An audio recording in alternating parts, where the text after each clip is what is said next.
Okay. Okay, dear friends, good evening. How are you?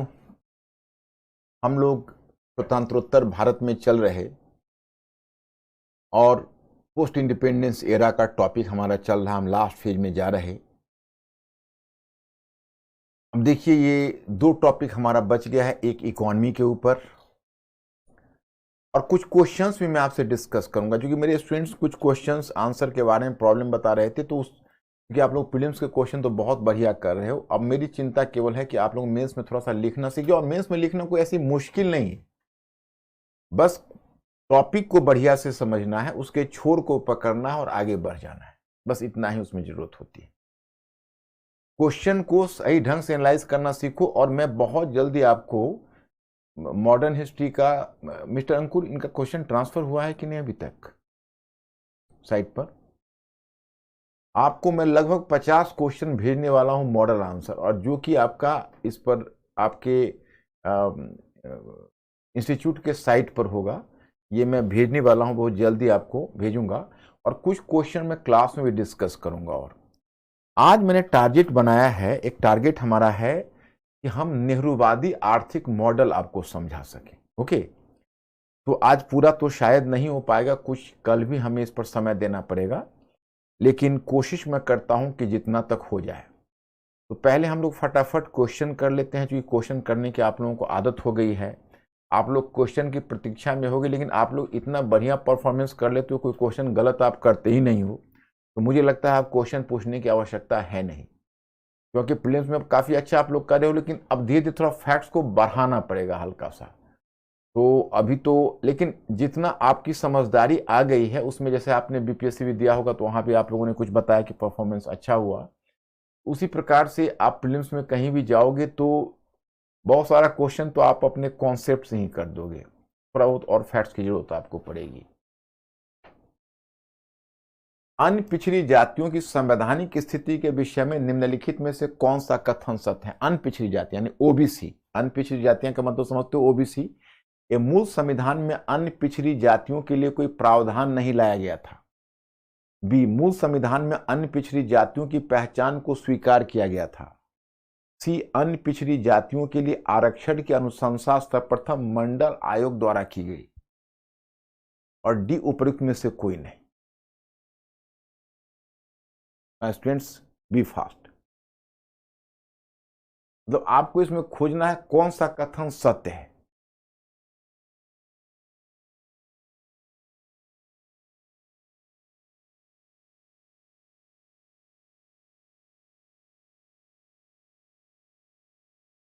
B fast.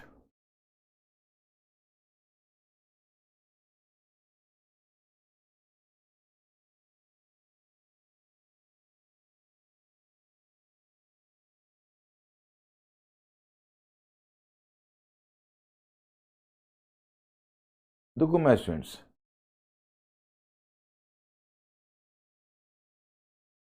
इस question में लगता है आप चक्कर खा गए।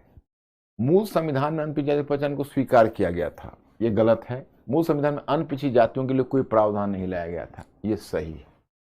और अनपिछड़ी जातियों के आरक्षण की अनुशंसा, भले मंडल आयोग लागू हुआ, काका कालेलकर समिति लागू नहीं हुआ, लेकिन अनुशंसा तो उसने भी आरक्षण की थी। तो इसलिए यहां पर काका कालेलकर समिति को आप डिनाई नहीं कर सकते, क्योंकि देखो मंडल आयोग, अगर आपका क्वेश्चन होता कि पहली बार अन्य पिछड़ी जातियों को मंडल आयोग की अनुशंसा पर आरक्षण मिला, तब वो करेक्ट हो जाता।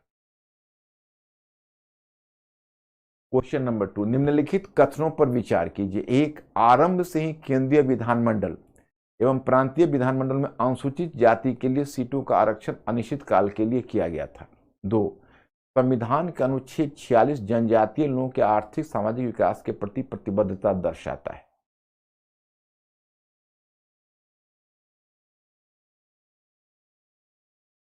दोनों को पढ़िए, उपरोक्त में से कौन से कथन सही हैं, नजर डालिए।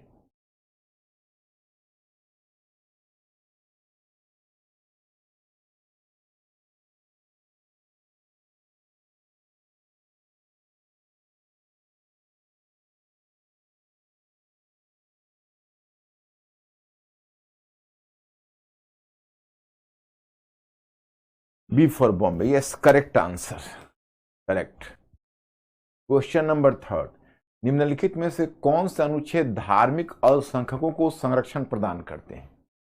अब आपको पता करना है, अभी तो आप पॉलिटी पढ़ रहे हो, ये क्वेश्चन तो आप चुटकी बजाते कर दोगे।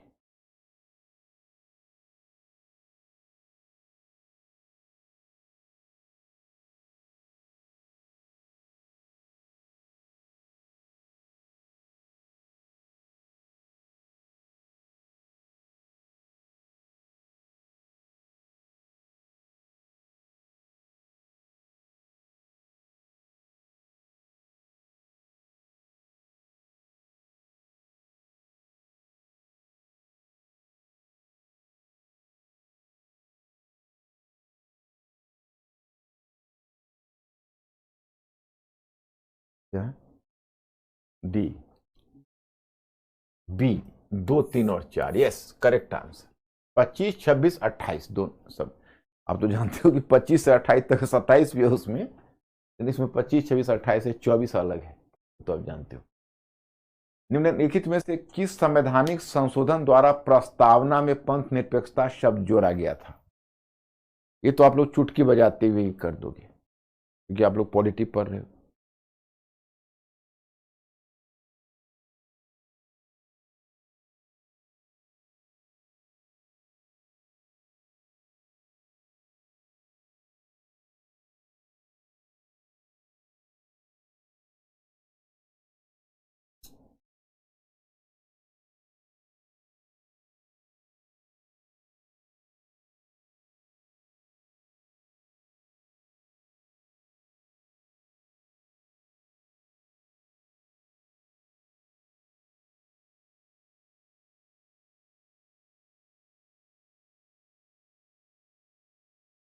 चॉइस नंबर सी, 42वां संविधान संशोधन, राइट। क्वेश्चन नंबर 5, निम्नलिखित घटनाओं को बढ़ते हुए कालक्रम में सजाइए। अब ये क्वेश्चन को आप करेक्ट कर दोगे तो मैं बिल्कुल खुश हो जाऊंगा। इस क्वेश्चन को आप करेक्ट कर दोगे तो मैं बिल्कुल खुश हो जाऊंगा। एक 42वां संविधान संशोधन, दूसरा हिंदू कोड बिल, तीसरा काका कालेलकर समिति की अनुशंसा और चौथा मंडल आयोग का गठन।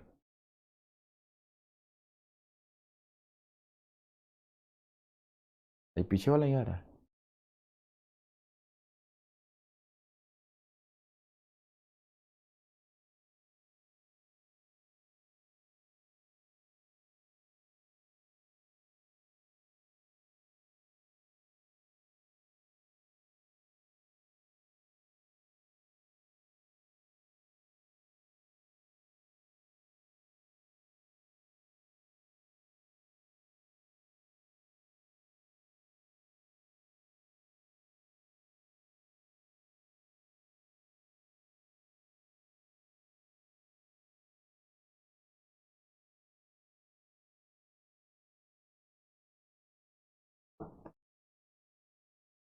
ठीक, देख लेते हैं। 42वां संविधान संशोधन 1976, हिंदू कोड बिल 1951, काका कालेलकर समिति की अनुशंसा 1953, मंडल आयोग का गठन 1978, 1978। तो आपका होता है 2, 3, 1 और 4। क्या आंसर आ रहा है? Yes, very good, thank you very much. मैंने कहा था कि ये क्वेश्चन आप सॉल्व कर दोगे, I will be happier. Now I am happy with you. आपने इस क्वेश्चन को करेक्ट कर दिया, मतलब आप लोगों को अब प्रीलिम्स में ज़्यादा दिक्कत नहीं है। अब आपको मेंस का क्वेश्चन राइटिंग, लेकिन अभी चलो हमारी आपका अभी बहुत दिनों तक का साथ है, तो मैं आपको क्वेश्चन राइटिंग मेंस का भी जरूर सिखाऊंगा, चिंता मत करिए। अब चलिए हम आते हैं अपने उस टॉपिक पर।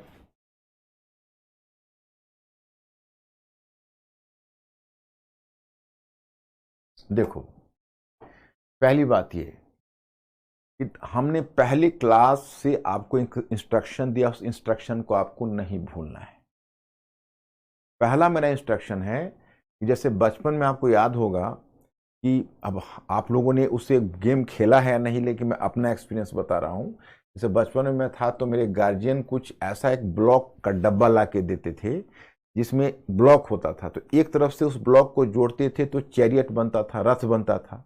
दूसरे तरफ से उस ब्लॉक को जोड़ते थे तो एक मकान बन जाता था। तो मतलब क्या है कि वो ब्लॉक का अकेला इंपॉर्टेंस नहीं था, जब हम उस 10, 12 या 14 जो भी ब्लॉक होता था उसको जोड़ते थे तो कोई नई चीज बन जाती थी। उसी तरह से जब आप मॉडर्न हिस्ट्री पढ़ते हो तो जो ट्रेडिशनल पढ़ने का तरीका है वो ये है कि चैप्टर को अलग अलग करके पढ़ो। तो अलग अलग करके पढ़ने से क्या होगा कि आप इंफॉर्मेशन तो गैदर करोगे लेकिन ओपिनियन डेवलप नहीं कर पाओगे। ओपिनियन का मतलब विचार, दृष्टिकोण नहीं डेवलप कर पाएगा, क्रिटिकल थिंकिंग नहीं डेवलप कर पाएगी। लेकिन जब आप एक टॉपिक को दूसरे टॉपिक से जोड़कर पढ़ोगे तभी जाकर ओपिनियन आपका डेवलप करेगा। तो मेरी कोशिश है कि हम आपको इंफॉर्मेशन बेस्ड न पढ़ाई करवा के हम आपको ओपिनियन बेस्ड कराए। लेकिन जब ओपिनियन आप कोई कहते हो, ओपिनियन का मतलब विचार, तो विचार के प्रमाण के रूप में तथ्य आता है। तो जब आप ओपिनियन बेस्ड पढ़ाई करते हो तो उसके एविडेंस में इंफॉर्मेशन तो आता ही है। इंफॉर्मेशन को ओपिनियन से कोई अलग तो है नहीं। Do you understand this point और not?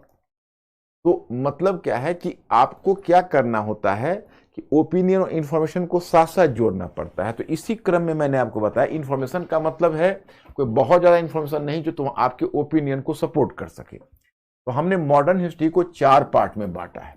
History of 18th century आपने देखा, तो उसको भी हमने 2 पार्ट में बांटा, 18वीं सदी का पूर्वार्ध और 18वीं सदी का उत्तरार्ध। फिर हम आए, दूसरा हमारा खंड बना उपनिवेशवाद, उसको हमने 3 उपखंडों में बांटा। उपनिवेशवाद का वाणिज्यिक चरण, उपनिवेशवाद का औद्योगिक चरण और उपनिवेशवाद का वित्तीय चरण। फिर हमारा तीसरा आया राष्ट्रवाद, उस राष्ट्रवाद को भी हमने कई उपखंडों में बांटा, आपने देखा। और अब आ गए हम स्वतंत्रोत्तर भारत पर। इसमें आपने देखा 1, 2, 3, 4, 5, 6, 7, इसको हमने 6 उपखंडों में बांटा है। वैसे इसमें 7 में बांटा हुआ है, लेकिन एक हमने मैंने हाँ आप मान के चले इसको हमने 7 उपखंडों में बांटा है।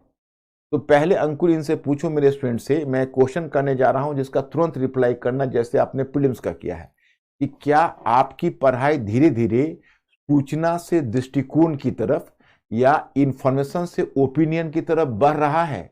मतलब अब आप कुछ सोच पा रहे हो, अब कुछ आप रीजन कर पा रहे हो, थोड़ी बहुत भी आलोचनात्मक सोच आप में विकसित हो रही है? हाँ या ना, प्लीज मुझे थोड़ा सा क्लू दीजिए, यस और नो में।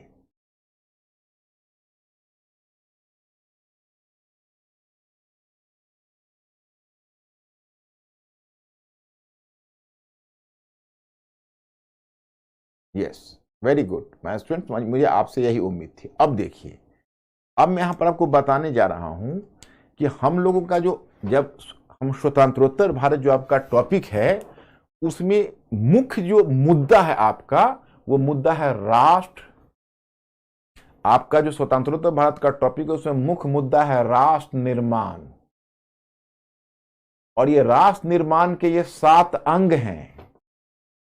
जैसे एक पहला को हटा दो, क्योंकि पहला तो हिंसा है, पहला तो शरणार्थियों की समस्या है और शरणार्थियों का आना जाना है, जो क्राइसिस आई है, तो ये चुनौती है। पहला तो है चुनौती, तो स्वतंत्रता के बाद। और जो 1 है, 2 है, 3 है, 4 है, 5 है, 6 है, ये 6 राष्ट्र निर्माण के रूप में काम करेगा। अगर हमको राष्ट्र बनना था तो पहला क्या था कि हमको 563 देशी रियासतों को जोड़ना था, क्योंकि हम विभाजित हो गए थे, हम कई टुकड़ों में बढ़ जाते। तो पहला ये, जैसे आपसे कोई क्वेश्चन पूछे कि स्वतंत्रता के बाद राष्ट्र निर्माण के क्रम में भारत ने किन चुनौतियों का सामना किया, तो आपको 1-1 या 2-2 पंक्तियों में बाकी 6 के बारे में लिखना पड़ेगा। तो आपको ये अब मैजिक सीखनी पड़ेगी। आपको ये कंप्लेन नहीं करना पड़ेगा सर मैं लिखना नहीं जानता हूं, एकदम आप जानते हो। अब कोशिश तो करो, आप तथ्य को उठाओ, एक सेंट्रल आइडिया चुनो कि क्या है, जो मैं जैसे लिखता हूं, मेरे जो मॉडल आंसर है उसको पढ़िए और उस आधार पर आप भी स्टार्ट करने की कोशिश करिए। शुरू में हो सकता है उत्तर का आकार थोड़ा बड़ा हो जाए, होने दीजिए, धीरे धीरे उस आकार को छोटा करने का प्रयास कीजिए। तो पहला है कि हमको 563 जो विभाजित देशी रियासत है उनको जोड़ना था। दूसरा था कि भाई हमारा समाज तो सामंती और औपनिवेशिक समाज रहा था, उसको आधुनिक राष्ट्र के रूप में संगठित करने के लिए हमें एक प्रजातांत्रिक संविधान चाहिए था, तो हमने दूसरा वो बताया आपको। तीसरा हमने बताया कि देखिए, एक तो हमारा भौगोलिक आकार विशाल था, दूसरा हमें बहुत ज़्यादा सांस्कृतिक और भाषाई विविधता थी। पश्चिमी देशों ने बिल्कुल ही डिस्क्वालीफाई कर दिया था, कहा था कि इंडिया राष्ट्र नहीं बन सकता। तो हमने राष्ट्र निर्माण का कैसे विविधता में एकता का मॉडल अपनाया और दुनिया के सामने भी नजीर रखा, वो हमने आपको ये विशाल इस वाले पॉइंट में रखा। उसके नीचे हमने कहा कि वह राष्ट्र कैसा जहां की धनी और वह राष्ट्र कैसा जहां की जो मतलब जहां की कमजोर वर्ग है उसको सुरक्षा ना मिले, जहां नागरिक और नागरिक के जीवन, जहां नागरिक और नागरिक के मतलब अधिकारों में अंतर हो, वो राष्ट्र कैसा। तो हमने कमजोर वर्ग को सुरक्षा दी, जो हमने इस चौथे वाले फैक्टर में कहा, जैसे महिलाएं हैं, दलित वर्ग, अल्पसंख्यक हैं और सामाजिक न्याय उनको सुनिश्चित कैसे किया हमने, जो अनुसूचित जनजाति हैं, ट्राइबल्स हैं। और फिर अब आज मैं करने जा रहा हूं कि भाई हमने एक कैसी सबसे बड़ी तो राष्ट्र बनने के लिए आपके सामने चुनौती थी आर्थिक पुनर्निर्माण। क्योंकि जब आपके राष्ट्र को एक इकोनॉमी का आधार नहीं मिलता, जब आप अपनी जनता को रोटी नहीं दे पाते, अपने नागरिक को, तो आप क्या चुनावी प्रक्रिया को आगे बढ़ा पाते। आपको अपने नागरिक को रोटी देनी मस्ट थी, और नागरिक को अगर रोटी देना है तो आपको इकोनॉमी को तो मजबूत करना पड़ेगा। आपको ऐसे आर्थिक सुधार करने पड़ेंगे कि इकोनॉमी की त्रुटि को दूर करना पड़ेगा, आपको आर्थिक विषमता कम करनी पड़ेगी, आपको निर्धन वर्ग के उत्थान के लिए काम करना पड़ेगा। तो पहले हम आपको यहाँ यह बताना चाहते कि जिस समय हमें आज़ादी मिली थी, हमारे समक्ष आर्थिक चुनौतियाँ क्या थी, उसको देखना है।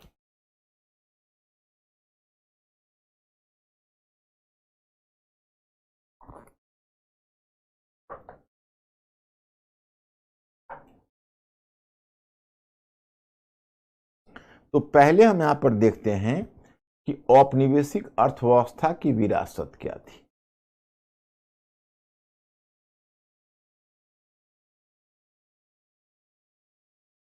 औपनिवेशिक अर्थव्यवस्था की विरासत।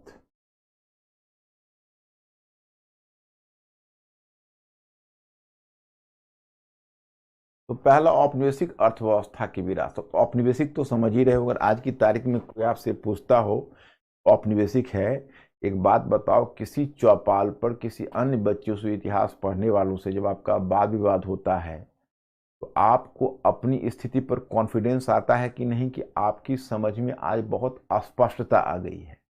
पढ़ने का मतलब ये देखो, पढ़ने का मतलब है रीड, फील एंड थिंक। मैं आप सबसे कहूंगा कि भाई मेरे साइट्स पर जो भी बच्चे हैं, मैं आपको विजुअलाइज कर रहा हूं, बड़े सिंसियर बच्चे हैं, आप लोग बड़े ढंग से क्वेश्चन का आंसर करते हो, बहुत अच्छा परफॉर्म करते हो, मुझे बहुत अच्छा लगता है। तो मेरा सुझाव को आप जरूर मानना कि आप प्रत्येक दिन सीरियसली रिवाइज करना, और आप लोग एक मोटो बनाओ कि हमें पढ़ना है। जब आप लोग और भी जब ज़्यादा पढ़ाई करके जब धीरे धीरे एग्जामिनेशन के नज़दीक आओगे, तो फिर वह भी मैं कुछ सोचूंगा कि भाई यह सोचा जाएगा कि किस प्रकार से आपको और हेल्प किया जा सकता है। तो फिर इस पर संस्थान कुछ विचार करेगा, और मेरे विचार से आप लोग अपनी मेहनत को जारी रखो। अगर आप अपनी मेहनत को जारी रखोगे तो संस्थान धीरे धीरे आप लोगों के उन तमाम सुविधाओं को, और जो सफलता के जितने करीब आते जाओगे, उतना हम लोगों का भी आत्मविश्वास बढ़ता जाएगा। तो इसलिए आप लोगों ने जो अभी तक परफॉर्मेंस दिया है उससे मैं खुश हूँ। ये संस्थान के लिए बहुत गौरव की बात है कि आप लोगों जैसे मेहनती बच्चे हैं और कठिन परिश्रम कर रहे हैं। तो मैं आपको एक चीज़ बताना चाहता इसमें कि एक फार्मूला अपनाना, वो फार्मूला आपको बहुत काम आएगा। जैसे रीड, फील एंड थिंक, मैंने जो हम पढ़ते हैं, जैसे आप मान लो हम नेहरूवादी आर्थिक मॉडल पढ़ते हैं तो उसको फील करें। मैं आपको समझाता हूं, आप उसको समझने का प्रयास करिए किस तरह हमें कौन कौन सी चुनौतियां मिली थी। तो पहले तो जो ब्रिटिश औपनिवेशिक विरासत का मतलब हुआ कि हर क्षेत्र में देखें क्या है, तो कृषि है। तो ब्रिटिश ने जो हमारी कृषि अर्थव्यवस्था को छोड़ा, वो क्या क्या समस्या थी आप देखिए। कृषि अर्थव्यवस्था में एक समस्या थी कि सामंती संबंध। सामंती संबंध का मतलब जमींदार थे, वो भूमि खुद जोतते नहीं थे, वो बैठ के केवल भूमि लगान खाते थे और किसानों से खेती करवाते थे। तो सामंती संबंध कृषि में था। दूसरा क्या था कि भूमि का विखंडन था। भूमि का विखंडन था। अब देखो, भूमि में निजी स्वामित्व आ गई, भूमि को विक्रय योग्य बना दिया गया, तो जो बड़े बड़े प्लॉट है छोटे छोटे हो गए थे। और अच्छा, तीसरा क्या है, निवेश नहीं, या आप कह सकते हो तकनीकी विकास नहीं। तो कृषि में तकनीकी विकास नहीं था। इन सब का समन्वित परिणाम क्या हुआ कि हम खाद्यान्न के मामले में आत्मनिर्भर नहीं थे।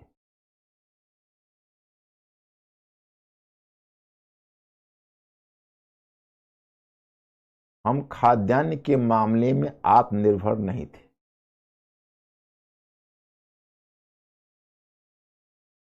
हमारे पास उतना खाद्यान्न नहीं था कि अपने लोगों को खिला सके। हमको आयात करना पड़ता था, और उसमें आयात के लिए पैसे भी नहीं थे, तो हम कैसे खाद्यान्न जुटाते। तो उसके लिए फिर जवाहरलाल नेहरू ने अमेरिका से एक पैक्ट किया था, उसका नाम था PL 480। उस पैक्ट का नाम था।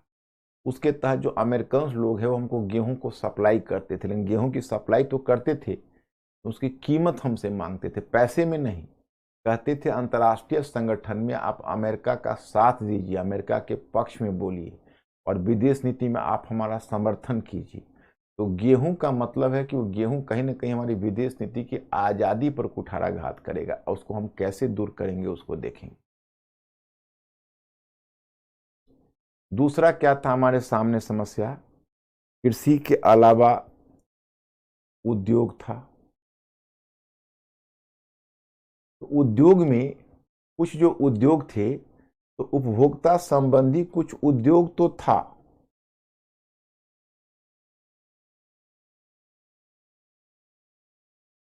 लेकिन मुश्किल से अब आप समझ सकते हो कि हमारी जनसंख्या उस समय भी लगभग 70 करोड़, 60-70 करोड़ के करीब रही होगी। उस समय हमारी जनसंख्या का मात्र 30 लाख लोग औद्योगिक क्षेत्र में थे लगे हुए, और बाकी 85 से 90% लोग एग्रीकल्चर में लगे हुए थे। और सबसे बड़ी बात है कि हमारे पास पूंजीगत उद्योगों की कमी थी।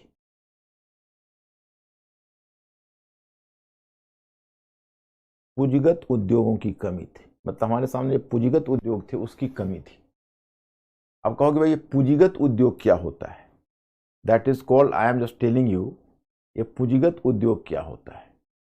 तो पूंजीगत उद्योग का मतलब होता है कि उद्योग दो तरह का होता है, समझना। एक तरह का उद्योग होता है जिसको कहते हैं उपभोक्ता संबंधी उद्योग, उसको हिंदी में, इंग्लिश में कहते हैं कंज्यूमर गुड्स इंडस्ट्रीज।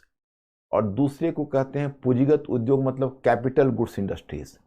दोनों में अंतर यह होता है, समझना मेरी बात को, जो कैपिटल गुड्स इंडस्ट्रीज होता है, जो पूंजीगत उद्योग होता है, उसका उत्पाद डायरेक्ट उपभोक्ता तक नहीं जाता है, बल्कि उसका जो उत्पाद होता है वो उपभोक्ता संबंधी उद्योग के इनपुट का काम करता है। जैसे आप लोहा और इस्पात उद्योग, उसका जो प्रोडक्ट होगा उससे फिर उद्योग खड़ा होगा, उससे इंफ्रास्ट्रक्चर खड़ा होगा, मतलब वो कंज्यूमर डायरेक्ट उसको यूज नहीं करते हैं अपने लिए। जैसे कपड़ा उद्योग है, उपभोक्ता संबंधी उद्योग है। कागज उद्योग है, उपभोक्ता संबंधी उद्योग है। फूड्स उद्योग है, जो लोग खाते हैं, फूड प्रोसेसिंग, वो उपभोक्ता संबंधी उद्योग है। लेकिन जो लोहा और इस्पात उद्योग है, रासायनिक उद्योग है, ये सब उद्योग के जो उत्पाद हैं वो दूसरे उद्योगों में लगते हैं और दूसरे उद्योगों में इनपुट का काम करते हैं।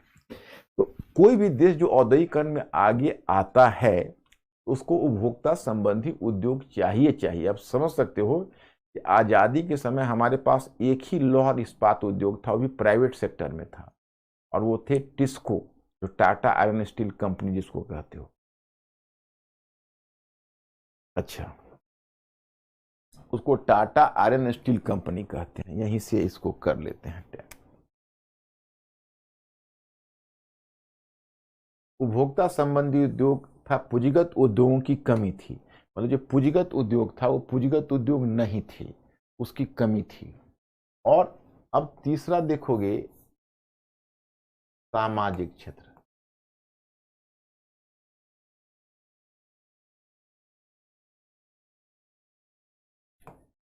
अब ये सामाजिक क्षेत्र में क्या होता है, शिक्षा एवं स्वास्थ्य होता है।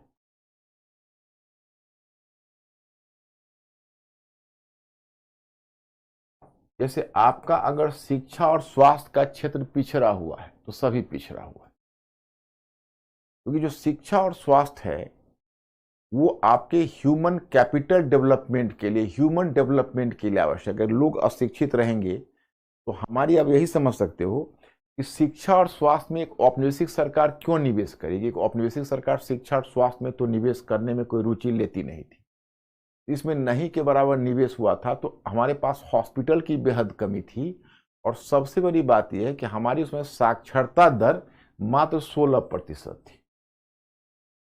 और स्वास्थ्य का आलम यह था कि आज तो देखो कम से कम 72-73% हमारे पास, 70% से ऊपर जीवन प्रत्याशा है। 70 वर्ष से के करीब, मतलब जीवन प्रत्याशा, मतलब लाइफ एक्सपेक्टेंसी तो उन्होंने सुना होगा। उस समय लाइफ एक्सपेक्टेंसी कितना था पता है? उस समय हम लोग की जो है लाइफ एक्सपेक्टेंसी मात्र 32 वर्ष थी, यानी एक एवरेज इंडियन 32 वर्ष जीता था। और चौथा देखते हो, कर प्रणाली।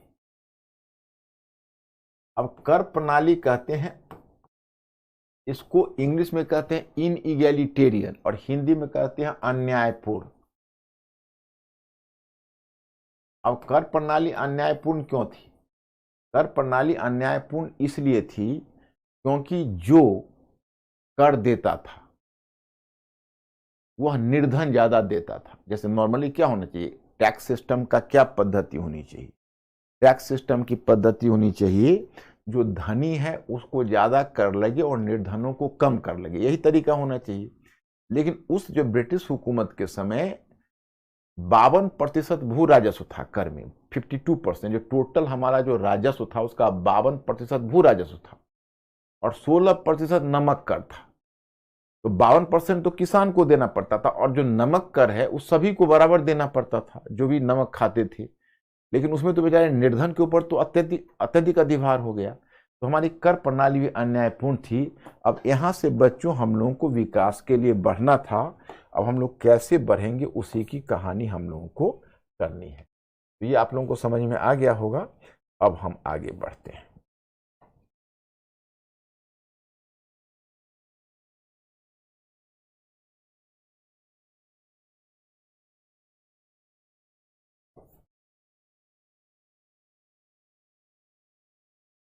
हम देखिए, अब हम नेहरूवादी विकास मॉडल। तो अब सवाल उठता है कि मैं पहले एक चीज तुम लोगों को समझा दूं, जब इसको समझाने में कामयाब हो जाऊंगा तब तुम नेहरूवादी आर्थिक मॉडल ढंग से समझ पाओ।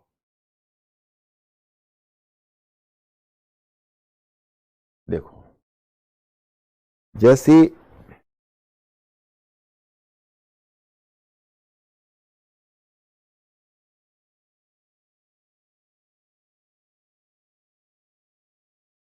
हम देखो, हमें विकास करना है, हमें विकास करना है।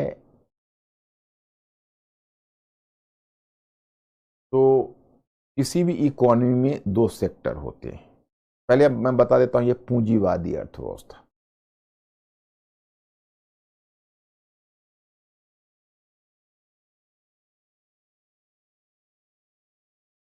पूंजीवादी अर्थव्यवस्था में देखो, इकोनॉमी के थोड़ा नुआंसेस है, जब तुम इकोनॉमी पढ़ोगे तो और क्लियर समझ पाओगे, लेकिन मैं यथासंभव आपको बताने की कोशिश करता हूं। तो पूंजीवादी अर्थव्यवस्था का जो आरंभिक चरण था, प्रथम चरण था, वो प्रथम चरण था निजी क्षेत्र निजी क्षेत्र और मुक्त अर्थव्यवस्था। मुक्त अर्थव्यवस्था मतलब जो पूंजीवादी अर्थव्यवस्था होती है उसमें अर्थव्यवस्था निजी पूंजीपतियों के द्वारा संचालित होती है। राज्य का काम, जैसे शुरू की बात कर रहा हूं, बाद का नहीं, शुरू में जब एडम स्मिथ या जब शुरू में पूंजीवादी अर्थव्यवस्था या पूंजीवादी मॉडल आया था तो उसका नारा ही था फ्री इकोनॉमी, मतलब राज्य का हस्तक्षेप नहीं होना चाहिए और राज्य का काम केवल लॉ एंड ऑर्डर तक होना चाहिए और इकोनॉमी बाजार की शक्तियों के द्वारा संचालित होना चाहिए। बाजार की शक्तियों का मतलब है डिमांड एंड सप्लाई के नियम, higher the demand higher the price, lower the demand lower the price. तो पूंजीवादी अर्थव्यवस्था का मॉडल यह था, मतलब बेसिकली एडम स्मिथ एक अर्थशास्त्री था, उसने इसके पीछे एक बेसिक नॉलेज देने की कोशिश की थी और उसने कहा था कि इकोनॉमी में ह्यूमन इंटरवेंशन बेकार है, नहीं होना चाहिए, बल्कि economy should be left to the forces of the market, माने जो अर्थव्यवस्था है उसको बाजार की शक्तियों पर छोड़ दिया जाना चाहिए। उसने अर्थव्यवस्था को बाजार की शक्तियों पर छोड़ने की बात एडम स्मिथ ने की थी। बाद में फिर हैवर्लर हुआ, डेविड रिकार्डो हुआ, ये सब कहलाए क्लासिकल अर्थशास्त्री, तो वही चलता रहा। लेकिन मैं स्टूडेंट्स यहाँ पर मैं आपको बता देना चाहता, इसी बीच क्या हुआ कि मैं जब आपको वर्ल्ड हिस्ट्री पढ़ाऊंगा तो बताऊंगा, इन लोगों ने, इन विद्वानों ने ये कहा था कि देखिए बाजार को अगर आप छोड़ देंगे तो बाजार अपना प्रबंध स्वयं करता है और उसका बेसिक कॉन्सेप्ट ये है कि देखिए इकोनॉमी में अगर ग्रोथ होगी, माने उनका बेसिक तर्क ये है, जो इकोनॉमी में अगर ग्रोथ होगी मतलब अगर समृद्धि आएगी, ग्रोथ कहते हैं हिंदी में समृद्धि को, तो सब तक रोटी पहुंच जाएगी। इनका कहना अर्थव्यवस्था में ग्रोथ करिए, आप पुनर्वितरण के लिए चिंता मत करिए। पुनर्वितरण का मतलब है कि गरीब कैसे जिएंगे, जैसे पूरी इकोनॉमी बढ़ेगी तो लेबर को भी पैसा मिलेगा, पूंजीपति को भी पैसा मिलेगा, सभी खुशी रहेंगे, सुखी रहेंगे। तो इनका बड़ा आइडियल मॉडल था। इनका जो मॉडल था, इनका कहना था कि देखिए बाजार जो है वो अपना स्वयं संचालित होगा, डिमांड जैसे जैसे सप्लाई बढ़ेगा, सप्लाई से डिमांड बढ़ता जाएगा, क्योंकि आप अगर उत्पादन करोगे तो लेबर को आप तनख्वाह दोगे, लेबर को तनख्वाह दोगे तो लेबर ही मार्केट में डिमांड क्रिएट करेंगे, इस तरह से लेबर के द्वारा डिमांड क्रिएट होगा तो बाजार आपका संचालित होगा। लेकिन 1929-30 में आर्थिक मंदी आ गई। आर्थिक मंदी अपने कारणों से पूरा इनका इकोनॉमिक मॉडल टूट गया, बाजार में डिमांड गिर गया और बड़ी फजीहत हो गई। तो आगे चलकर जो अर्थशास्त्र पूंजीवादी मॉडल आया है उसने, उसका आधार एडम स्मिथ ने बन के जॉन मेनार्ड केन्स बनाते, इसको केनेसियन अर्थशास्त्र कहते हैं, केनेसियन अर्थशास्त्र। तो केनेसियन अर्थशास्त्र का मतलब हुआ कि जो जॉन मेनार्ड केन्स है, जॉन मेनार्ड केन्स ने कहा कि देखिए ऐसा है कि इकोनॉमी को आप स्वतंत्र मत छोड़िए, क्योंकि इकोनॉमी को स्वतंत्र छोड़ेंगे तो वो फिर नहीं संचालित हो पाएगा। उसमें डिमांड एक समय आएगा गिर जाएगा, सप्लाई ज़्यादा हो जाएगा, डिमांड कम हो जाएगा तो मंदी आ जाएगी, मतलब आपका खरीदार कम हो जाएगा, विक्रेता ज़्यादा हो जाएगा तो मंदी आ जाएगी। इसमें इसने कहा कि राज्य को अब अर्थव्यवस्था में हस्तक्षेप करना चाहिए और राज्य को मांग प्रबंधन के लिए स्वयं काम करना चाहिए। राज्य को चाहिए कि मांग प्रबंधन के लिए काम करे। तो here the state had to work for the demand management. अगर डिमांड मैनेजमेंट राज्य नहीं करता है तो फिर अर्थव्यवस्था गिर जाएगी। तो अब मैं आपको कहना चाहता हूं कि जो पूंजीवादी राज्य है वह भी अब इसमें है निजी क्षेत्र के अंतर्गत। ये राज्य नियंत्रण की बात नहीं करता है, करता है अर्थव्यवस्था को निजी क्षेत्र में रहने दीजिए, लेकिन राज्य को हस्तक्षेप करके डिमांड को बढ़ाने की कोशिश करनी चाहिए, कर लगाना चाहिए और कर के माध्यम से कुछ धन को खींचकर निर्धन लोगों में वितरण करना चाहिए। ताकि निर्धन लोगों में कैसे वितरण करना चाहिए, मतलब उसको सरकारी व्यय को बढ़ाना चाहिए, हाईवेज बनाना चाहिए, कंस्ट्रक्शन करवाना चाहिए, ताकि इस गरीबों को रोजगार मिले। जो रोजगार मिलेगा तो उनमें क्रय शक्ति आएगी तो बाजार में वस्तुएं खरीदेंगे, तो इस तरह से खुद ही मंदी खत्म हो जाएगी, तो मंदी समाप्त हो जाएगी। तो उनका जो कॉन्सेप्ट था केनेसियन अर्थशास्त्र का, तो पूंजीवादी मॉडल में जो केनेसियन अर्थशास्त्र है, राज्य के इसका ये मॉडल है राज्य के हस्तक्षेप पर आधारित पूंजीवाद।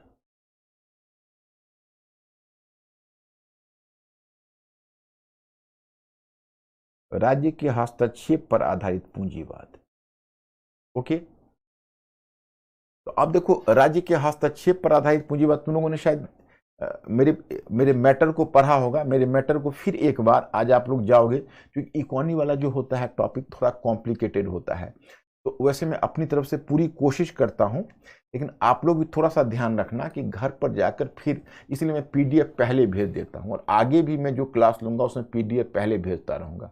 मुझे कॉन्फिडेंस ही नहीं आता है कि बिना पढ़े हुए आप लोग, तो इसलिए मैं पहले भेज देता हूं आपको। और आप लोग उस पीडीएफ को घर में बचाकर मत रखना, उसको आपको पढ़ना है। एक बार क्लास अटेंड करने से पहले पढ़ना है, दूसरी बार क्लास अटेंड करने के बाद पढ़ना है। कोई बहुत ज़्यादा तो है नहीं, आप आराम से पढ़ सकते हो इसको।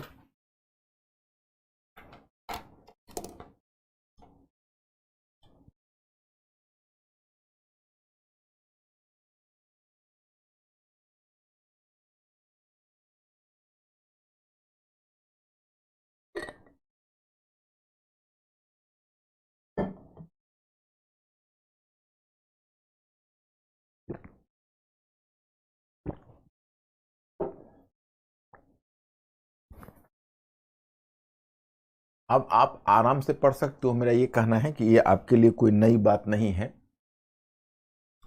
तो आप मतलब उसको पढ़ोगे तो देखोगे, एक था पूंजीवादी मॉडल, दूसरा था सोवियत रूस का समाजवादी मॉडल।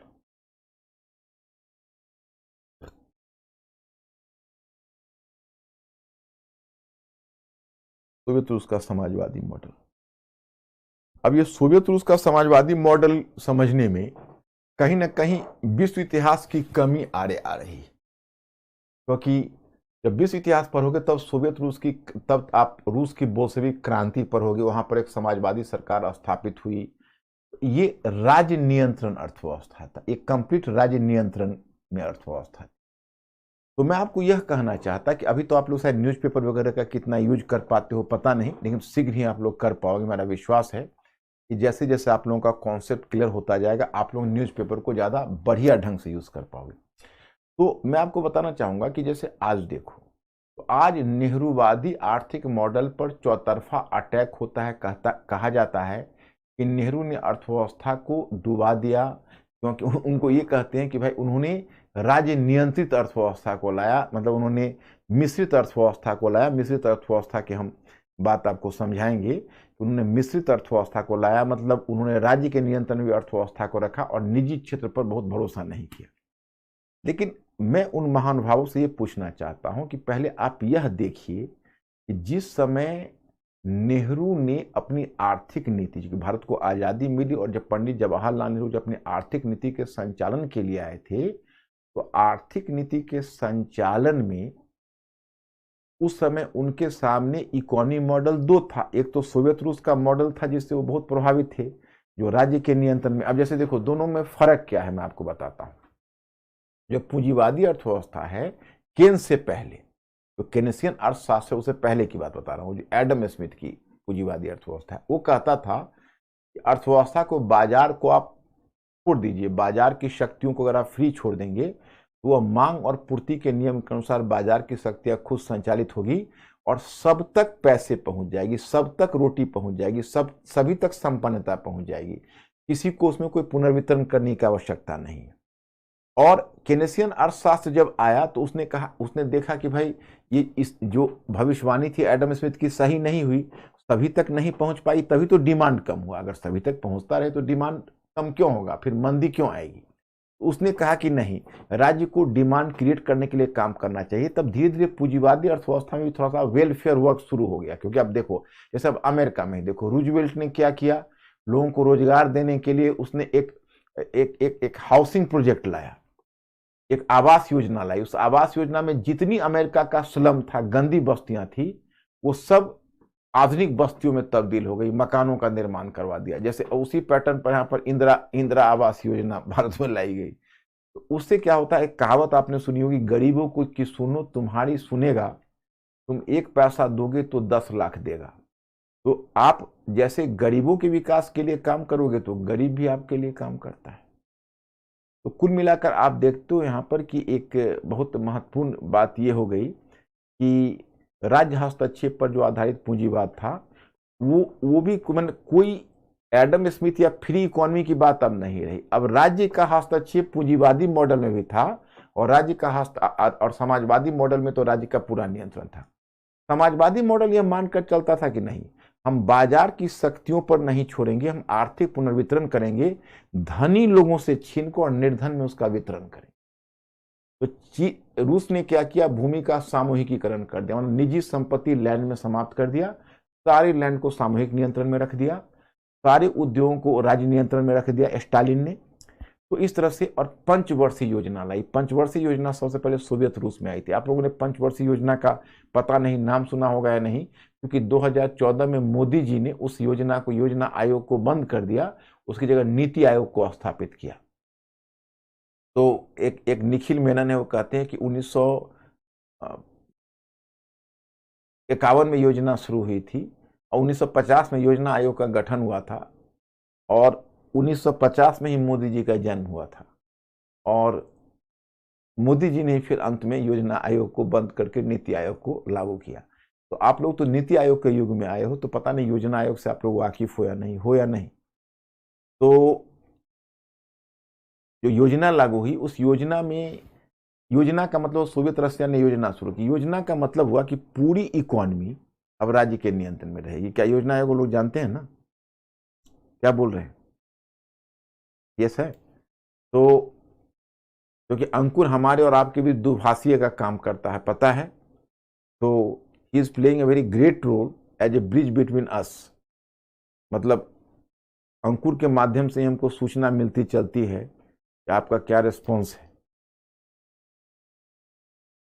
तो मैं आपको बताना चाहता कि इस तरह से तो योजना वहां पर पंचवर्षीय योजना लागू हुई और पंचवर्षीय योजना के माध्यम से आर्थिक पुनर्वितरण होता था। आर्थिक पुनर्वितरण का मतलब हुआ कि राज्य निर्धारित करती थी किस चीज का कितना उत्पादन होगा, किस टारगेट ग्रुप तक ले जाया जाएगा।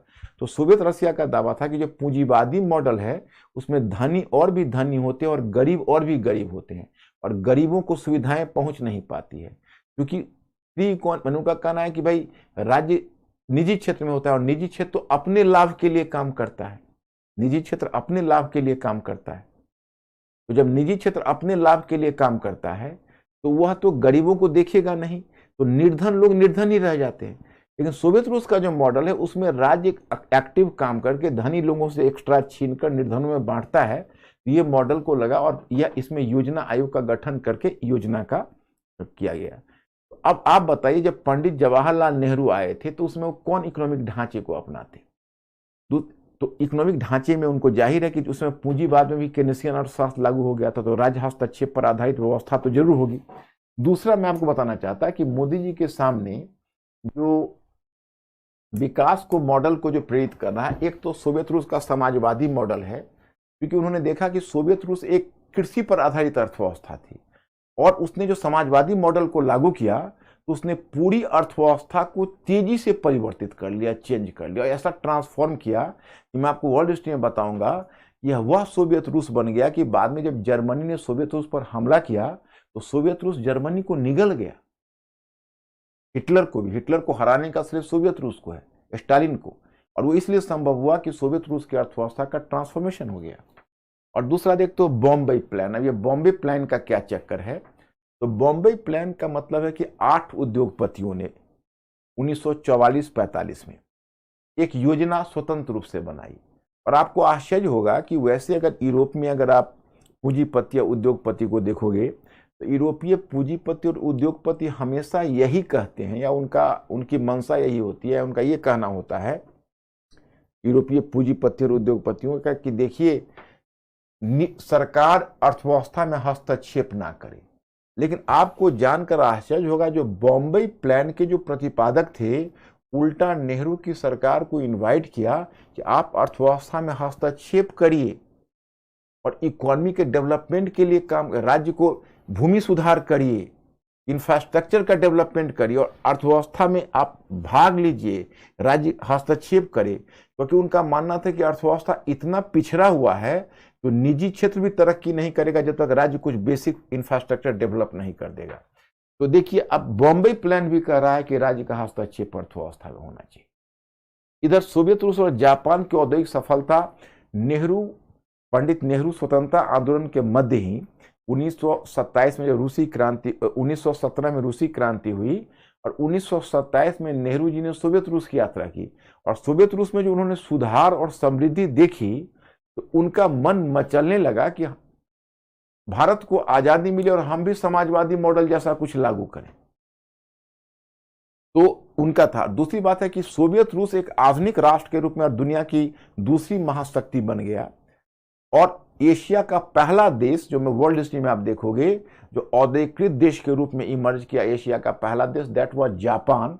और जापान एक एशिया की सबसे बड़ी औद्योगिक शक्ति के रूप में उभरा। आज जापान को आप देख रहे हो। एक समय था कि जापान ने चीन को इतना पीटा हुआ है, जो आप वर्ल्ड हिस्ट्री में देखोगे, यू विल सरप्राइज दैट यही टाइनी कंट्री वो जापान है, जो जापान ने चीन को इतने ढंग से दबाया है और इतना जमकर पीटा हुआ है। और नेक्स्ट वन देखते हो कि नेहरू का समाजवाद।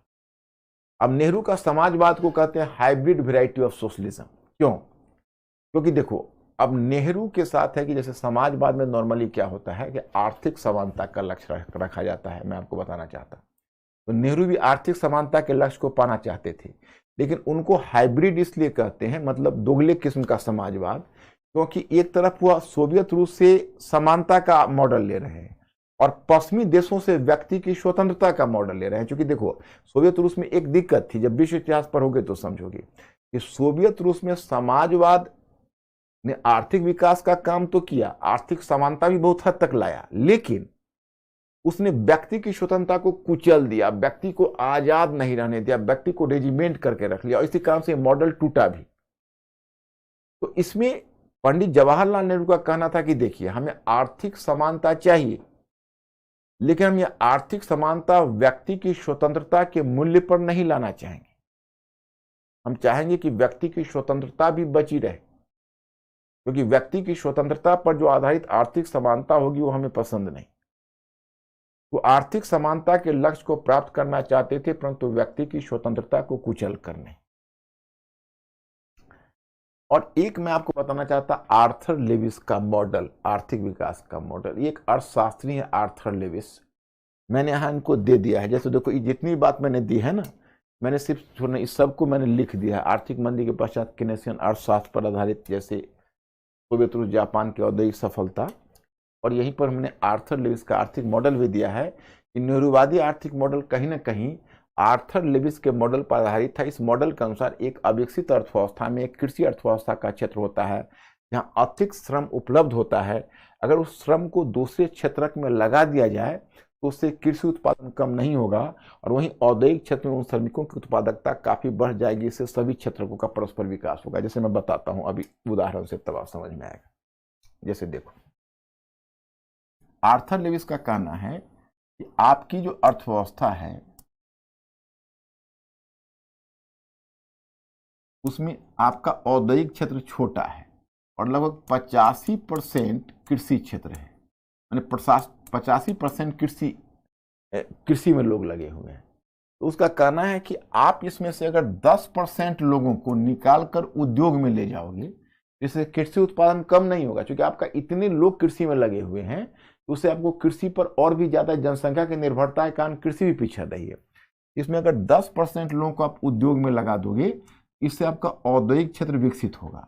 और जब औद्योगिक क्षेत्र विकसित होगा, मतलब जैसे आप 10% लोगों को उद्योग में लगाओगे, मशीन खरीदोगे, 10% लोगों को उद्योग में लगाओगे, तो क्या होगा, आपका ओवरऑल उद्योग का ग्रोथ होगा, तो आपका राष्ट्रीय आय बढ़ेगा। आपका राष्ट्रीय आय बढ़ेगा तो आप फिर और उद्योग लगा दोगे और फिर 10% को उद्योग में खींच लोगे, उससे और भी आपका उद्योग बढ़ेगा, राष्ट्रीय आय और बढ़ेगा, और राष्ट्रीय आय बढ़ेगा तो और मशीन लगा लोगे, उद्योग लगा, और फिर इससे और जनसंख्या को खींचोगे। तो धीरे धीरे क्या होगा कि आपका औद्योगिक क्षेत्र और कृषि क्षेत्र की जनसंख्या में प्रॉपर संतुलन आ जाएगा, आप विकसित देश बन जाओगे। तो पंडित जवाहरलाल नेहरू को भी लगता था कि अगर भारत का विकास करना है तो भारत का फास्ट इंडस्ट्रियलाइजेशन करना पड़ेगा, तीव्र औद्योगिकरण करना पड़ेगा, तभी भारत एक शक्तिशाली और आर्थिक रूप से मजबूत राष्ट्र बन सकता है। तो ये आर्थर लेविस का मॉडल था। अब यहां पर हमने आपको ये डायग्राम दिया। इस डायग्राम को आप लोग देख रहे होंगे। नेहरूवादी आर्थिक मॉडल का लक्ष्य था तीव्र औद्योगिकरण, मतलब पीछे से नेहरू ने सोवियत रशिया से प्रेरणा लेकर जापान से प्रेरणा लेकर आर्थर लेविस के मॉडल से प्रेरणा लेकर नेहरू जी इस निष्कर्ष पर पहुंच चुके थे कि अगर भारत का विकास होना है तो फास्ट इंडस्ट्रियलाइजेशन आवश्यक है। अगर भारत का विकास होना है तो तीव्र औद्योगिकरण भारत को चाहिए ही चाहिए। उन्होंने इसलिए उनका लक्ष्य बनाया, उन्होंने तीव्र औद्योगिकरण जो यहाँ पर मॉडल में आपको लिखा हुआ है, और उन्होंने पंचवर्षीय योजना को लागू करने का निर्णय लिया। 1950 में योजना आयोग गठित किया और 1951 में पहली पंचवर्षीय योजना बनाई। अब देखो, पहली पंचवर्षीय योजना बनाई तो अब औद्योगिकरण की सफलता के लिए कृषि सुधार आवश्यक। जैसे पंचवर्षीय योजना ने पहले यह तय किया कि देखिए, अगर हमको औद्योगिकरण अगर करना है, तीव्र औद्योगिकरण, ओके, तो तीव्र औद्योगिकरण के लिए हमको पहले उसका बेसिक फाउंडेशनल मॉडल तैयार करना होगा, क्योंकि अगर फाउंडेशनल मॉडल हमारा तैयार नहीं होगा तो हमारा तीव्र औद्योगिकरण नहीं हो सकता है। तो अब क्या उसने किया है उसको देखिए। यहां पर थोड़ा मैं फिर आपको एक ये कहता हूं, जैसे देखो, ये है उद्योग,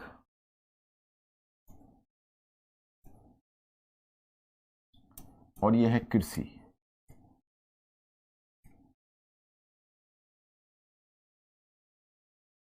यह है कृषि।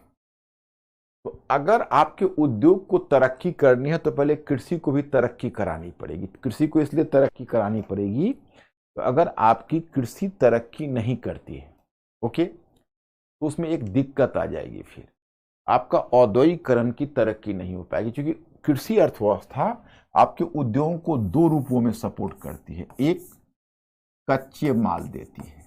अगर आपको उद्योग स्थापित करना है तो कच्चे माल आता है कृषि क्षेत्र से, और दूसरा, कृषि क्षेत्र आपको बाजार देता है। एक कृषि आपको कच्चे माल देता है और दूसरा कृषि आपको बाजार देता है। तो ध्यान रहे, कृषि के माध्यम से आपको कच्चे माल भी मिलेगा और कृषि के माध्यम से आपको बाजार भी मिलेगा, ये दोनों मिलेगा।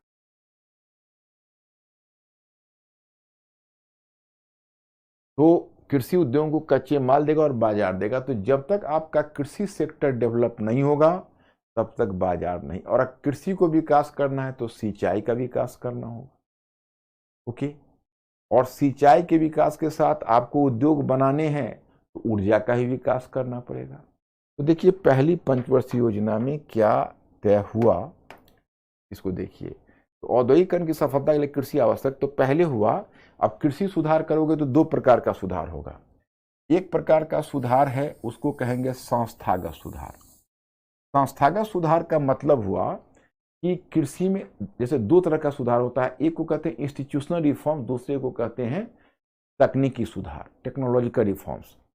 तो जो संस्थागत सुधार होता है उसमें कृषि संबंधों में परिवर्तन लाया जाता है, और जो तकनीकी सुधार होता है, तकनीकी सुधार में आप देखेंगे कि जैसे हरित क्रांति, कृषि उत्पादन को बढ़ाने के लिए जब आप तकनीकी का उपयोग करते हो तो उसको कहते हैं तकनीकी सुधार।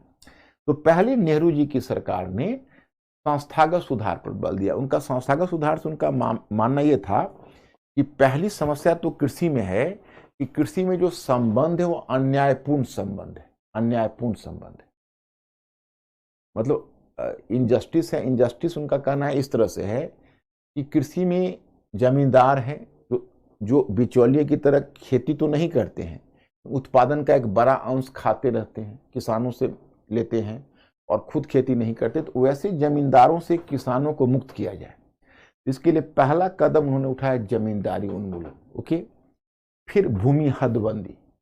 भूमि हदबंदी, हाँ नहीं, उल्टा हो गया। इसको रैयतों की सुरक्षा को दूसरा में आप लोग रख दीजिएगा। रैयतों की सुरक्षा दूसरा, जमींदारी उन्मूलन के बाद दूसरा था रैयतों की सुरक्षा। रैयतों की सुरक्षा का मतलब है कि पहले मैं जमींदारी उन्मूलन के बारे में बताऊं। ये आसान काम नहीं, बड़ा डिफिकल्ट काम हो गया। एक्चुअली हुआ ऐसा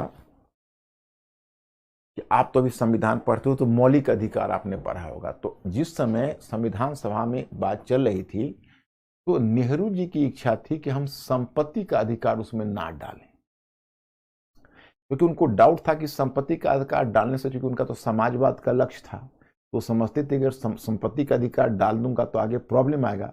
लेकिन जो वल्लभ भाई पटेल थे वो कहते थे जब तक आप संपत्ति का अधिकार नहीं डालेंगे तो उसमें जो भारत के जो निवेशक हैं और पूंजीपति हैं उनको आत्मविश्वास भारतीय मॉडल पर नहीं आएगा, इसलिए संपत्ति का अधिकार डालना आवश्यक है। 1950 तक तो स्वयं वल्लभ भाई पटेल भी जीवित रहे थे संविधान बनने तक, तो नेहरू जी ने उनके दबाव में डाल दिया। अब समस्या ये आई कि जब 1949 में जब गोविंद बल्लभ पंत की सरकार थी और गोविंद बल्लभ पंत की सरकार नहीं, मतलब गोविंद बल्लभ पंत समिति बनी और वो समिति ने जमींदारी की अनुशंसा की, तो यही तय हुआ कि जमींदारी व्यवस्था का उन्मूलन कर दिया जाए, मतलब जमींदारी व्यवस्था को समाप्त कर दिया जाए। तो देखो, अब कृषि राज्य सरकार का विषय था, केंद्र सरकार का विषय नहीं था। तो फिर राज्य सरकार को इस पर निर्णय, राज्य सरकार को अनुशंसा कर दी गोविंद बल्लभ पंत समिति ने केंद्र में कि आप लोग अपने अपने यहाँ जमींदारी उन्मूलन को लागू करिए और इसको समाप्त करिए। कोई क्वेश्चन क्या?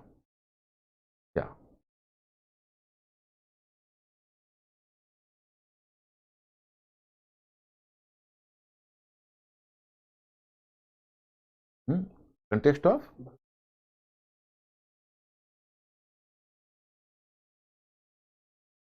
मनीषा, मुझे समझ में नहीं आता कि अभी गांधी जी ने भगत सिंह को बचाया या नहीं बचाया। अभी आप लोग नेहरूवादी मॉडल पढ़ रहे हो। मनीषा, जब मुद्दे से हटकर जब बात करोगे तो पूरा का पूरा क्लास जिसमें हजारों बच्चे जुड़े हुए हैं वो सारे डिस्टर्ब हो जाएंगे। हमने गांधी और भगत सिंह पर यूट्यूब में एक लेक्चर लिया है। आप मेरे नाम के साथ यूट्यूब पर लेक्चर डालोगे तो आपको गांधी और भगत सिंह का यह मुद्दा मिल जाएगा। तो कोई नया मुद्दा नहीं है और मैंने बड़ा शिद्दत से उस लेक्चर को लिया है, इसलिए आप उसको सुनिए। लेक्चर को संभवतः 47 मिनट 48 मिनट का लेक्चर होगा और उस लेक्चर में आपको गांधी और भगत सिंह, इन दोनों में भगत सिंह की मतलब गांधी जी की गलती थी या नहीं थी, शीशे की तरह साफ हो जाएगा। लेकिन प्लीज यहाँ पर आप लोगों से मैं एक ही अनुरोध करूंगा, अब आप लोग काफी समझदार हो चुके हो, जिस जो टॉपिक चलता रहे ना उसी टॉपिक पर बात हो, क्योंकि अकेला कोई बच्चा इस पर नहीं होना। तुम्हारे साथ हजारों बच्चे इस पर जुड़े हुए हैं। तो अगर मैं कोई ऐसा प्रश्न जो इस विषय से संबंधित नहीं है कहीं अन्यत्र चला जाऊं तो पूरा का पूरा क्लास डिस्टर्ब हो जाएगा और हमारे पास समय की भी आप तो जानते ही हो। इसलिए अभी आप तन्मय होकर, मनीषा, अभी आपका ध्यान भी नहीं जाना चाहिए था गांधी भगत सिंह पर, होना ही चाहिए था। इसका मतलब है कि नेहरू का जो हम आर्थिक सुधार कर रहे हैं वहां पर आपका ध्यान नहीं है, आपका ध्यान भटक चुका है। और मैं सारे बच्चों से यह अनुरोध करता हूं कि आपका ध्यान ना भटके, आप मुद्दे पर हमेशा रहिए। ओके, तो देखो, अगर मुद्दे से बाहर का क्वेश्चन हो अंकुर, तो इनको, अंकुर, मैं आपको ऑथराइज करता हूं कि आप इनको मैसेज करके रिक्वेस्ट कर लो। हाँ, तो और मतलब गांधी और भगत सिंह यूट्यूब पर आप मेरे नाम से लेक्चर डालिए, आपको वहां पर मिल जाएगा। आप आराम से सुन लेना, प्यार से सुन लेना, रात में कभी शांत में अकेला जब भी आपको टाइम हो। तो जमींदारी उन्होंने, जब गोविंद बल्लभ पंत की सरकार ने जब अनुशंसा की कि राज्य सरकारों के भी आप लोग जमींदारी उन्मूलन करिए, तो राज्य सरकारों ने निर्णय लिया। तब तक संविधान लागू हो गया और संपत्ति का अधिकार लागू हुआ। और संपत्ति का अधिकार आपको पहले अनुच्छेद 19(1) में भी था, अब उसमें 6 ही बच गए हैं, और अनुच्छेद 31 में भी था। तो क्या हुआ कि जिस समय वो लागू हुआ बस उसी समय बिहार के एक जमींदार थे कामेश्वर नारायण सिंह, तुरंत सुप्रीम कोर्ट में रिट कर दिया। सुप्रीम कोर्ट में अनुच्छेद 32 के तहत जो संवैधानिक उपचारों का अधिकार है, जो आपने पढ़ा होगा, उन्होंने सुप्रीम कोर्ट में रिट कर दिया। तो सुप्रीम कोर्ट ने जमींदारी उन्मूलन कानून को स्ट्रक डाउन कर दिया, मतलब रद्द कर दिया। कहा कि भाई ये संपत्ति के अधिकार के खिलाफ है। अब तो नेहरू की सरकार बड़ी मुसीबत में पड़ गई कि भाई तो जमींदारी उन्मूलन हो ही नहीं पाएगा। तो माय स्टूडेंट्स, पहले आम चुनाव से पहले पहला संविधान संशोधन हमारा 1951 में जमींदारी उन्मूलन के मुद्दे पर ही हुआ, और उसमें जवाहरलाल नेहरू की सरकार ने सबसे पहला काम किया कि उन्होंने संपत्ति के अधिकार में जो 31 था उसको डाइल्यूट किया, और 31 में 31A और 31B जोड़ा गया। 31A और 31B, ये दोनों को जोड़ा गया। और 31A और बी में जो नेहरू की सरकार थी उसमें 31 क या ख, तो जो 31 ख था या जो 31 बी था उसी में 9वीं अनुसूची जोड़ी गई संविधान की। और आप लोगों को पता होगा कि पहले 8 अनुसूची थी, तो 9वीं अनुसूची जुड़ी, तो जितनी भी लैंड रिफॉर्म से संबंधित कानून थे उसको 9वीं सूची में रख दिया गया।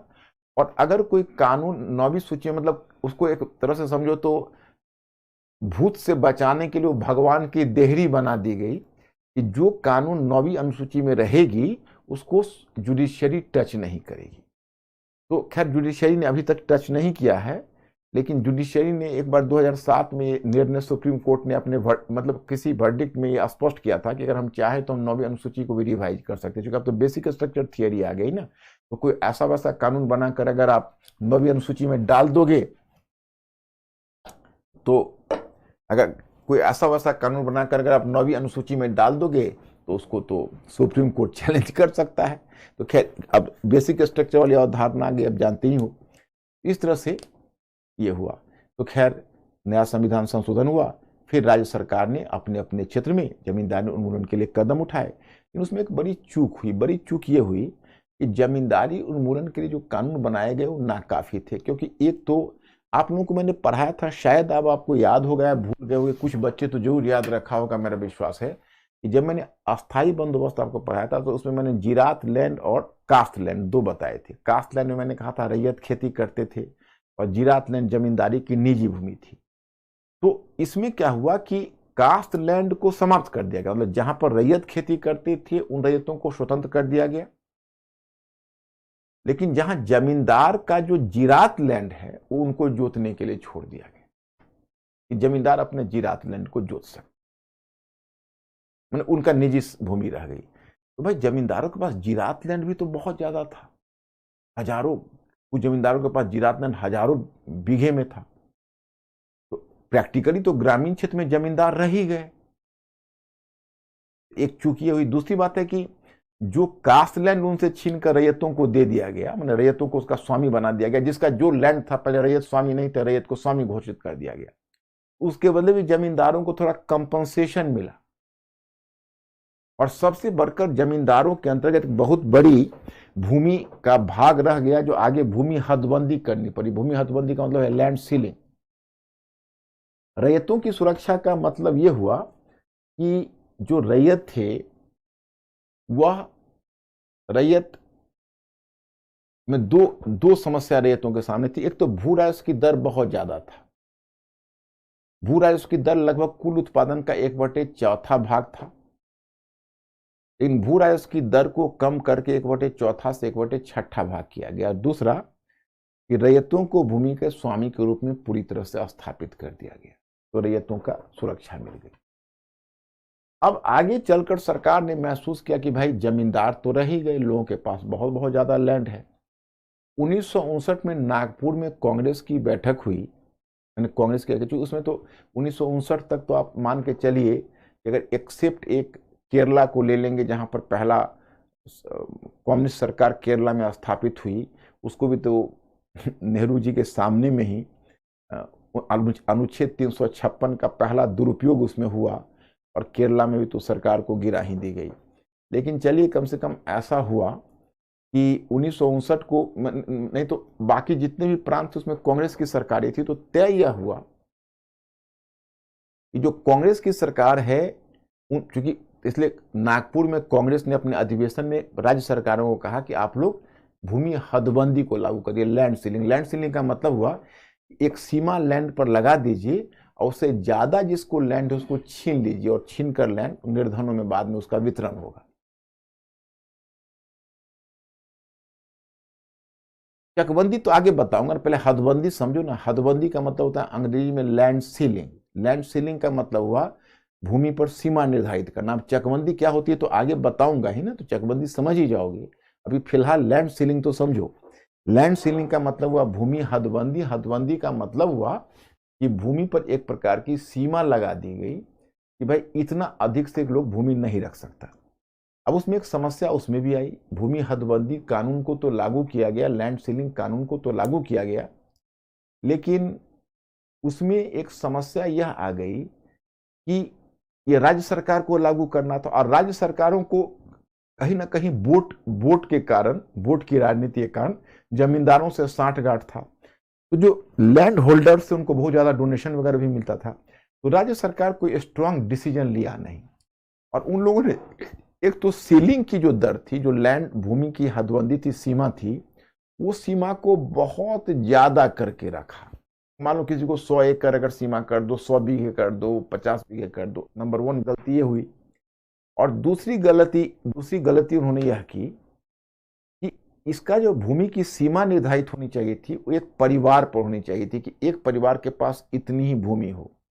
तो परिवार पर न करके व्यक्ति पर निर्धारित कर दिया। और व्यक्ति में तो आप समझ सकते हो, ये तो एक तरह से जिसके पास जनसंख्या, जैसे अभी नॉर्थ और साउथ इंडिया में क्या देखते हो कि अभी जो आप देख रहे हो कि जो फिर एक बार जब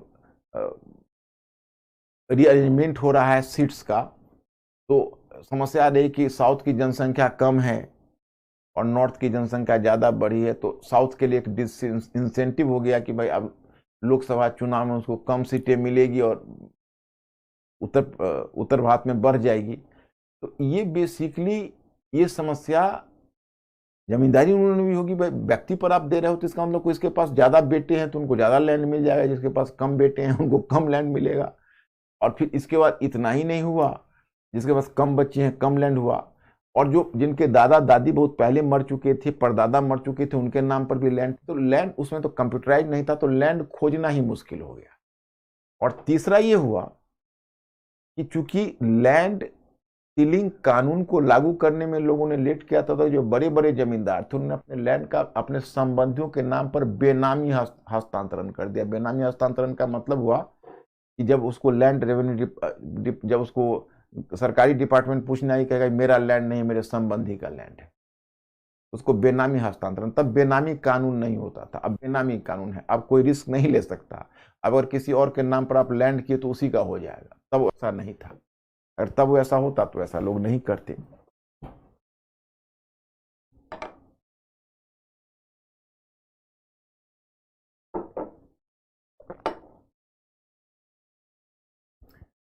तो कुल मिलाकर जो लैंड सीलिंग का जो प्रोविजंस था, वो प्रोविजंस कुल मिलाकर फ्लॉप कर गया, मतलब नहीं हो सका। अब कहते हैं भूमि चकबंदी। भूमि चकबंदी का क्या मतलब हुआ? जैसे पहले क्या था कि लैंड का प्लॉट बड़ा बड़ा होता था, आपको याद होगा। तो ब्रिटिश शासन के समय, अभी आपने चकबंदी पूछा था, सुन लीजिए। ब्रिटिश शासन के समय एक समस्या ये आई, समस्या नहीं मतलब वहां भूमि पर निजी स्वामित्व लागू किया गया और भूमि को विक्रय योग्य बना दिया गया, तो लैंड बटकर छोटे छोटे होते चले गए।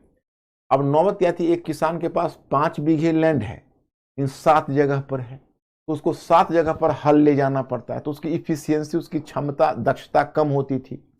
हर जगह हल ले जाओ, बैल ले जाओ, खेती करो, उसे अच्छे ढंग से खेती नहीं होती थी। एक लैंड यहाँ है, एक लैंड 2 किलोमीटर दूर है, उससे वो किसानों को समस्या होती। तो सरकार ने ये सोचा कि ऐसा करते हैं, किसानों के बीच आपस में एडजस्ट करके और लैंड का एडजस्टमेंट कर लेते हैं। चकबंदी का मतलब हुआ कि एक ही जगह पर सबका लैंड कर देते हैं। जैसे आप क्या यहाँ लैंड है तो आपको इनका आप वहाँ लैंड ले लीजिए, उसके बदले आप इनको यहाँ पर लैंड दे दीजिए। तो सबका प्लॉट इसका उधर करके, इसका इधर करके, सभी लैंड को जोड़ के और एक ही जगह पर अगर उसको 5 बीघे जमीन हो जाएगी तो बहुत अच्छे से खेती कर पाएगा। इससे भूमि का उत्पादन बढ़ जाएगा, और नहीं तो छोटे छोटे टुकड़े में हल चलाना भी मुश्किल हो जाता है। तो ये बेसिक कॉन्सेप्ट था उसका। तो ये पंजाब में सफल हो गया, हरियाणा में सफल हो गया और पश्चिमी उत्तर प्रदेश में सफल हो गया। लेकिन बाकी जगहों पर, बिहार अगर हमें या बाकी प्रांतों में सफल नहीं हुआ। कई जगह तो चकबंदी के अधिकारी भी पीटे गए और लाठियां चल गई, क्योंकि किसान एक दूसरे के साथ लैंड एडजस्ट करने के लिए तैयार नहीं हुए। इसको कहते हैं भूमि चकबंदी को अंग्रेजी में कंसोलिडेशन ऑफ लैंड। तो ये समस्या आई। तो पहले तो यही सुधार हुआ। अब जब तकनीकी सुधार की बात करोगे तो तकनीकी सुधार मैं आपको बताऊंगा कि जो तकनीकी सुधार है, ये तकनीकी सुधार बेसिकली मतलब ये नेहरू के बाद हुआ। जैसे लाल बहादुर शास्त्री ने नारा दिया, जय जवान जय किसान। क्योंकि उनके साथ दिक्कत क्या हुई मैं बताता हूं। 1965 में इंडिया, मैं आपको विदेश नीति बताऊंगा, 1965 में इंडिया भारत ने पाकिस्तान से एक युद्ध लड़ा।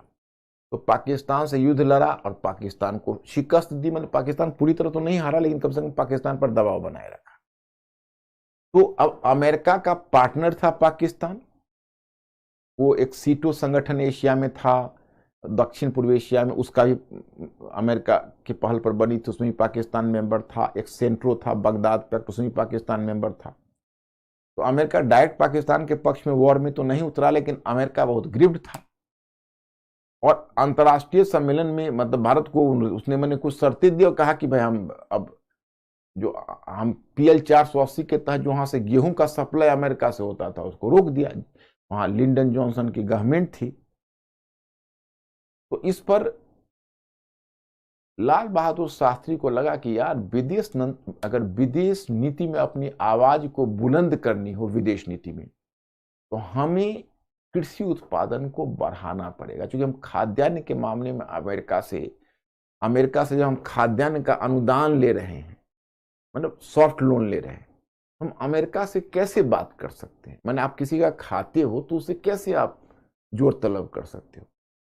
उन्होंने नारा दिया कि हमारे जवानों ने तो पाकिस्तान को मजे चखा दिए, अब किसान दुनिया को मजे चखाएगी।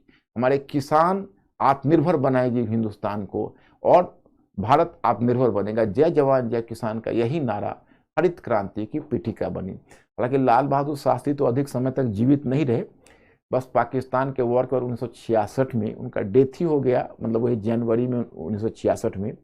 और इंदिरा गांधी प्राइम मिनिस्टर बनी। तो जब इंदिरा गांधी प्राइम मिनिस्टर बनी तो उसने इस कार्यक्रम को, हरित क्रांति कार्यक्रम को आगे बढ़ाया। और इस हरित क्रांति को भी मैंने यहाँ पर मैंने सारा कंटेंट आपको दे रखा है। बस आपको थोड़ा सा श्रम करना है कि इसको पढ़ते जाना है और आप लोग इसमें काबिल हो, आप पढ़ लोगे इसको। जैसे हमने यहाँ पर देखा कि भूमि के क्षेत्र में संस्थागत सुधार के बाद तकनीकी सुधार को प्राथमिकता दी गई और इसी का परिणाम था हरित क्रांति। भारत पाक युद्ध के बाद, भारत पाक युद्ध के समय अमेरिकी रुख तथा अमेरिका के द्वारा PL 480 के तहत आर्थिक सहायता रोके जाने की प्रतिक्रिया में भारत ने खाद्य सुरक्षा को अपनी पहली प्राथमिकता दी। इसी क्रम में जय जवान जय किसान का नारा आया। लाल बहादुर शास्त्री की सरकार ने हरित क्रांति की सैद्धांतिक पृष्ठभूमि निर्मित की, परंतु वास्तविक रूप में इसका क्रियान्वयन श्रीमती इंदिरा गांधी के काल में हुआ। मैक्सिको के गेहूं, मैक्सिको में एक उसको कहते हैं ड्वार्फ वेराइटी, मतलब ड्वार्फ वेराइटी ऑफ गेहूं मैक्सिको से आया था और वहीं डेवलप हुआ था उसका ये प्रजाति के साथ रासायनिक खाद, केमिकल फर्टिलाइजर वहीं से शुरू हुआ बड़े पैमाने पर। कीटनाशक और सिंचाई, मतलब इसका कॉम्बिनेशन था। केमिकल फर्टिलाइजर दोगे और सिंचाई, वो केमिकल फर्टिलाइजर अगर दोगे, जैसे आप केमिकल फर्टिलाइजर दोगे और पानी नहीं दोगे तो पौधा सूख जाएगा, तो पानी देना पड़ेगा, और पानी दोगे तो कीड़े लग जाते थे, तो रासायनिक कीटनाशक देना पड़ेगा।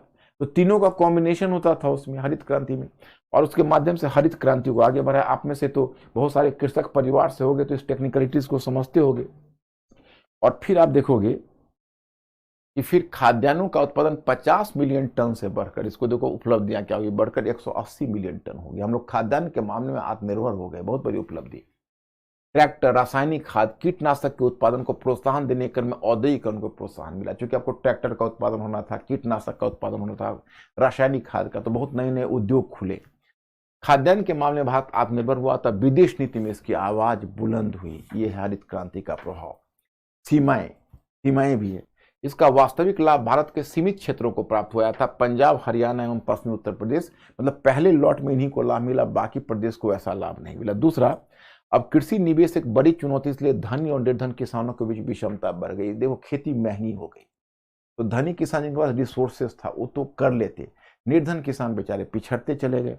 और तीसरा, अत्यधिक सिंचाई एवं रासायनिक खाद के कारण भूमि में लवणता बढ़ गई। ये तो पंजाब को देखो, लैंड में सैलिनिटी आ गई, इतना रासायनिक खाद पड़ा, इतना पानी पड़ा। अब तो देखो जल के कारण और रासायनिक जो रासायनिक खाद इतनी अधिक मात्रा में पंजाब के, जो पंजाब जिसको कहते हैं कि वो ब्रेड बास्केट ऑफ इंडिया था, वो कैंसर स्टेट बन गया। मतलब वहां पर वाटर टेबल में मिल गया वो पानी, और भूमि में लवणता आ गई, सैलिनिटी आ गई, ये इसका नकारात्मक प्रभाव है।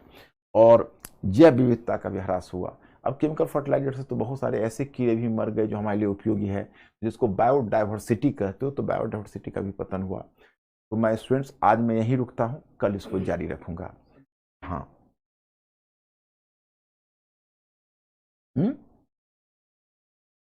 भूमि इक्विटी का मतलब है कि भूमि न्याय। भूमि इक्विटी का मतलब हुआ कि लोगों के पास उचित रीति में भूमि हो, मतलब किसी के पास बहुत ज्यादा भूमि, किसी के पास बहुत कम ना हो। इक्विटी का मतलब होता है समता, यानी भूमि के मामले में समता हो।